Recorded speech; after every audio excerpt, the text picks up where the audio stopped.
Hello there, and thank you for stopping by. Today, this video is all about this shaving horse, and I have a few things I want to show you and discuss with you about this particular shaving horse. First of all, I built this shaving horse over 30 years ago. I made it from rough sawn 6/4 red oak. This shaving horse has served me well for over these 30 years, but I've made a number of modifications to it, and I want to show you those modifications and how they improve my workflow. Another thing I'd like to show you is how I can quickly convert this shaving horse into a bowl horse. I also built a takedown version of this shaving horse, so I'd like to show that to you as well.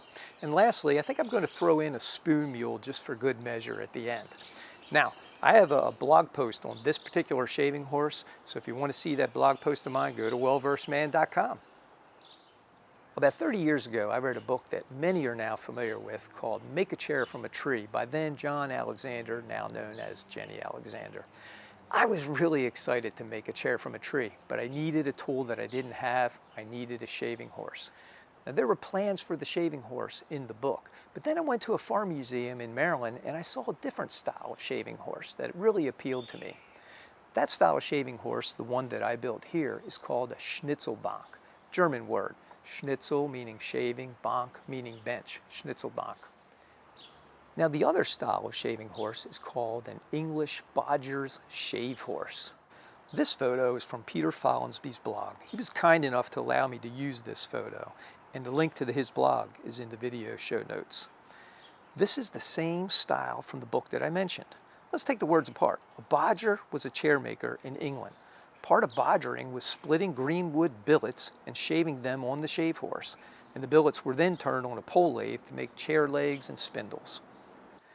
Now I tend to carry a sketchbook with me, and back in 1990 I made a sketch of that Schnitzbank in the Farm Museum. So let's take a look at that sketch. This is a sketch I made at the Farm Museum back in 1990. I don't know the real history of this particular shaving horse, but I think it was from the early 1800s. Now let's compare my sketch with the current shaving horse. My sketch indicated that the original bench was about 6 feet long, so I made my original version the exact same length, and it worked just fine, but it was a bit cumbersome to carry around, especially in a compact car, so I cut 1 foot off the front end of the bench. Now another modification I made after several years was to shorten what I call the incline board. I'm not sure why the original Farm Museum had so much length in front of the clamping head. All the length that I really need is a few to several inches in front of the clamping head. So I shortened the length over the years to arrive at the current configuration. By the way, if you want to see a sketch of my current shaving horse complete with measurements, go to my shaving horse blog post. The link is in the video description. So let's talk about this shaving horse. This board right here is what I call the incline board. Now, if you do an internet search, you're going to find that this incline board can come at a variety of angles. It can come at a fairly steep angle like this, or it can be a fairly shallow angle like I have here. I prefer the shallow angle. It's just a little easier than draw knifing upwards and towards me at the same time. A modification that I made to this incline board was I tapered the front of it. I tapered the front of it because there were times when I was working on a small piece like this and I needed to angle my draw knife, and that draw knife got in the way, or I should say the incline board got in the way. So I tapered it down in the front so that I could angle my draw knife when necessary. Now let's take a look at the back legs. Now you may have noticed that the back legs are a little different than the front legs. 30 years ago when I built this, I didn't know a lot about furniture making, so I actually used lag bolts to attach the back legs. I did take the time to inset the back legs and create a little bit of an angle or a splay outwards. The fact is that this thing has held up for over 30 years and I haven't even had to tighten these lag bolts. Earlier, I mentioned that one of the modifications that I made to this shaving horse was to cut 1 foot off of the front end. My original version had lag bolted front legs just as the back, but when I cut the front off, I decided to try something a little bit different for the front legs. Now, after I cut the front off, I decided to try some round mortises with wedge tenon. You can see here that I jammed that wedge in so hard that I split the leg. Well, that's a testament to the strength of red oak because it's held up for quite a few years now. When I cut the front end off though, the incline board originally actually met the sit board or the bench, and when I cut it off, I had to put a spacer in. This is the clamping head for the shaving horse. Let's take a close look at this, starting from the bottom. Of course, the whole point of a shaving horse is to clamp your work with human foot power. So I used a 1-inch dowel for the foot bar. I took a 1-inch dowel and I drilled a 1-inch hole, and I tapered one end of the dowel with a hand plane just to about halfway so the thing fits in there by friction only. Next, I use a 1/2-inch dowel as the pivot for the lever arm. And you can see that there are holes drilled into the lever arm below, so I have up and down height adjustment. Also note that the bottom of the clamping head is well rounded to prevent it from scarring the work. And I also put a piece of leather on there as well. As I move to the front, you can see that each side of the clamping head is a slightly different elevation off of the incline bench. This is a really neat feature of this particular shaving horse because it gives me another height adjustment built in right there. Of course, the whole reason I built the shaving horse to begin with was so that I could make a chair from a tree. And I've been fortunate enough to make a few chairs from trees. This is a red oak chair from a tree. The shaving horse is ideal for making shaving the rungs and shaving the legs. What's neat about making a chair from a tree is that the draw knife marks are the final marks on these legs and rungs. It's kind of neat because when somebody sits at the chair, they naturally seem to put their hand on the rungs or the legs and they feel the draw knife marks. It's kind of neat.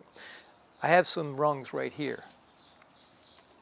One advantage to having the clamping head with two different heights is that I can clamp a rung on one side and a chair leg on the other. So if I'm working on the rungs, I'll clamp them on the right side and I can shave them like so. But when I want to work on the legs, I have that height adjustment built in and there it is. I hear the train a-coming.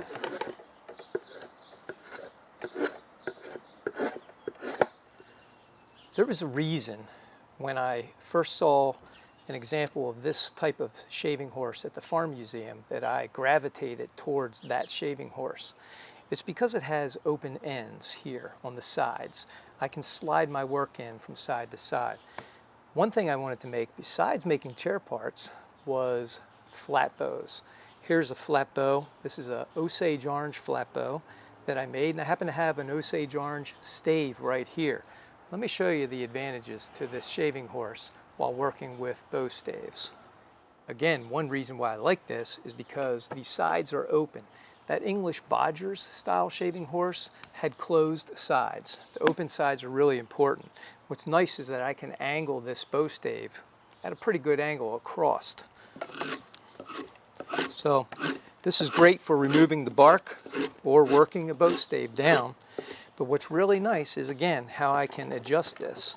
So if I want to put it on the other side, I want to raise the lever arm a little bit. Let's put it in here.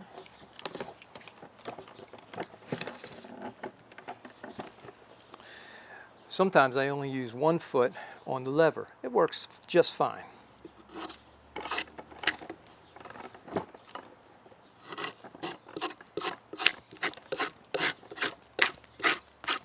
One thing I'd like to mention is that during use, this shaving horse tends to move back and forth, especially if you have some really tough wood that you're working with. So when I have a tough piece of wood like this is a piece of curly ash, and I'm trying to draw knife it, it gets tough, and you'll notice that, again, the whole bench will move back and forth. Take a look.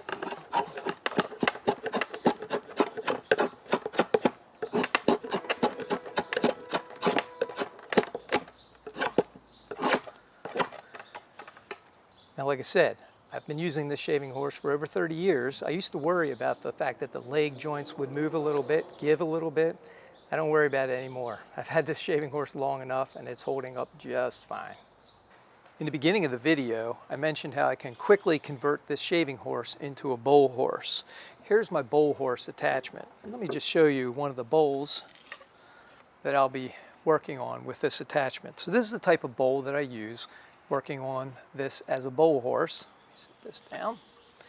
And the way this goes together is this simply slides on either side of the lever arm. I'll adjust it for the length bowl that I have.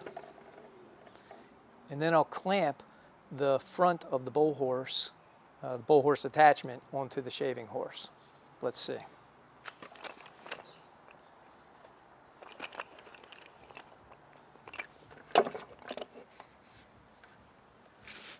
Okay, now that it's attached, I simply sit behind the bull horse attachment. I press my chest up against the attachment. I usually use one foot on the shaving horse and one behind me as a brace. I'll situate the bull in the bull horse attachment and simply use my draw knife or spoke shave or whatever tool I'm going to be using to work the outside of the bull.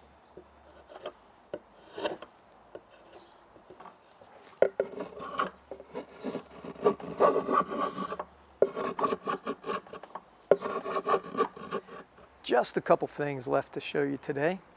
I mentioned earlier that I had a takedown version of this shaving horse, and here it is in parts. So let's take a minute and put this thing together, because it really only takes a minute. Well, maybe 2 or 3. So the legs have the same style mortise and tenon as a Windsor chair, tapered mortise and tenon. I've marked each leg, so each leg has a hole placement, and simply install the legs by giving it a tap. It's installed with a friction fit. One sharp rap on the back will hold that leg in there. Maybe 2 or 3 raps.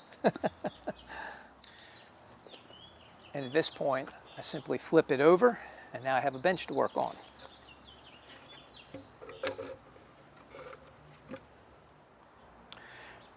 Now the incline board is attached with a couple of spacer blocks, one for the front, one smaller one for the back.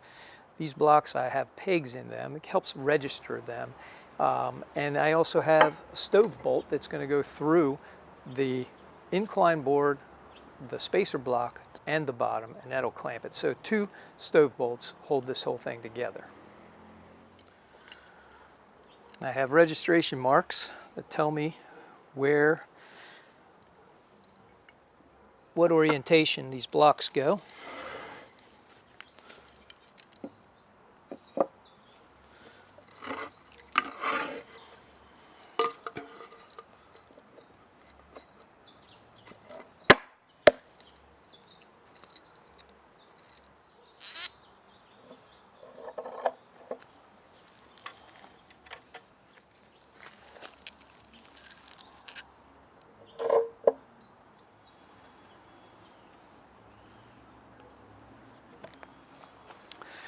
Once the incline board is installed, it's just a matter of putting the pivot arm on there, or the clamping head.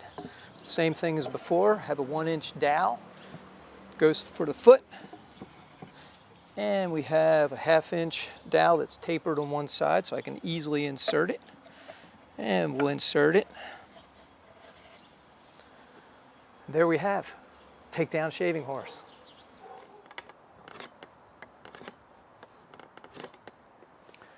So this is the spoon mule. The spoon mule is also another foot-powered clamping device, but it works in a little bit different manner than the shaving horse. The spoon mule works by pressing levers outward with your ankles, and the clamping takes place up on top here. The harder I push out or spread my ankles apart, the harder it clamps. Can't get that out of there. So why don't we take a look at some of the details of this spoon mule. The spoon mule I made is a 3-legged version. There are the clamping levers. This design I got from a fellow named Harry Rogers on the internet. Link is in my video description.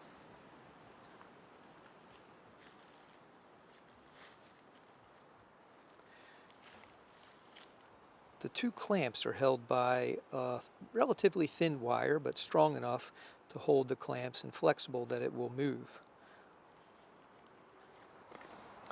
So there we have it. Today we saw the shaving horse, saw the different aspects of the shaving horse, in particular the Schnitzbank, which I prefer. We also saw the takedown shaving horse and the spoon mule here. Hope you have an opportunity to use a shaving horse, to build and use a shaving horse. Make a chair from a tree or make a bow, what have you. Good luck.